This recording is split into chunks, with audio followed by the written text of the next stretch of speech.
The situation on the ground in Zimbabwe is very calm. Zimbabweans are going on about their business.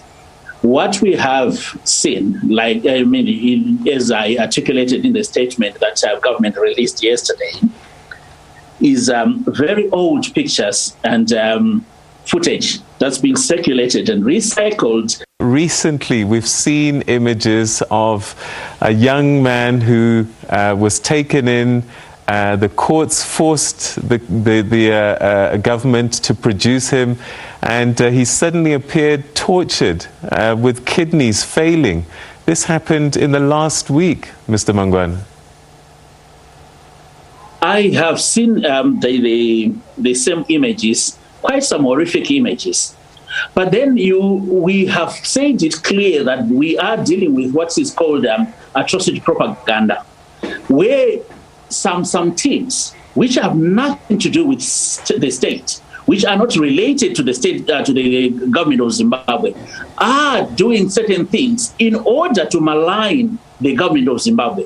And I mean, if two people decide, one, because they have got a dispute in themselves, maybe they are fighting over a mining claim, maybe they are fighting over gold. If they decide now to use the current climate that's in Zimbabwe, where people actually believe that the state is in complicity with the abduction of citizens, use that as a cover for their criminal acts. But it's Mr. going to be Mangwana, attributed to the state. Mr. Mangwana, that's number one. Number two, there is actually a situation where people, because we are here now, the hashtags, instead of, for example, recycling a very old image, some people are taking that law into their own hands. Go and pick somebody. Do whatever they want to do to that person, molest that person, torture that person, and then release him back. And that person, that is attributed to the state. Mr. Mangwana, that situation, okay, let me give you hashtags. No, yeah. But let me give you a specific example then. A journalist in Bulawayo was being sought by the police. They arrived at his house. Yep. His sister was there, and they said, "Where's your brother?" She said, "He's not here." They said, "If you don't produce him, we're going to arrest you." And they took her into custody. What's that about? Well, there is obstruction for the course of justice. I think that's a charge in almost every country, where if you are not supporting the police or helping the police to investigate, or if you are obstructing the police from enforcing the law, then you are taken for obstruction of justice. I think that happens in every country. In America, you obstruct the FBI or you do not give them the information they require, you will be arrested. That's normal. Mr. Mangwana, why does your government want to make people scared of government, scared of the police, scared of the army, and ultimately scared of the president? Peter, you are actually saying that is a matter of fact. Yes. That's what the government wants. The government does not want that. The government wants to engage with its citizens. But people...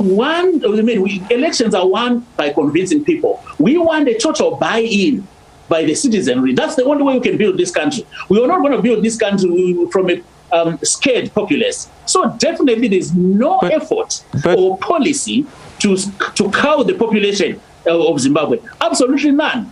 Just look at what we have been doing since the lockdown started. We opened our borders and say every Zimbabwean can come. In South Africa, we've been extremely supportive. If you check on the ground what we've been doing for our citizens, buses being sent, facilitation, consular services being provided to all our citizens.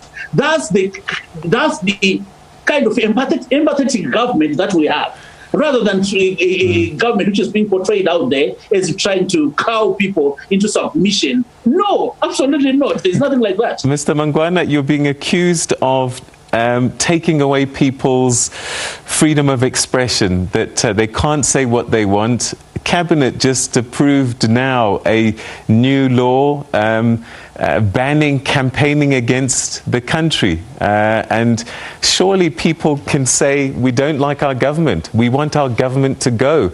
And surely they should be allowed to even campaign against that government. What's wrong with that?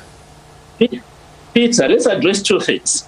Number one, I'm going to challenge you to look at Zimbabwe's papers that came out today, the newspapers that were published in Zimbabwe today, and see how many papers were excoriating government, how many papers were actually attacking government, and none of the persons has been arrested. The papers are in circulation. They are being sold on the streets. That's number one. So the assumption that we do not allow freedom of expression is misplaced and not factual. Then let's go to number two.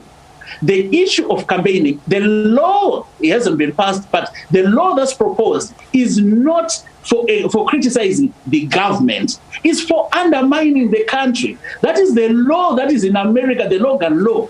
It's in many countries. What is treason based on? This is the point. You go out there, you betray your own country. You undermine the country, not your government, not a political party, your country. This is about patriotism. Zimbabwe's information.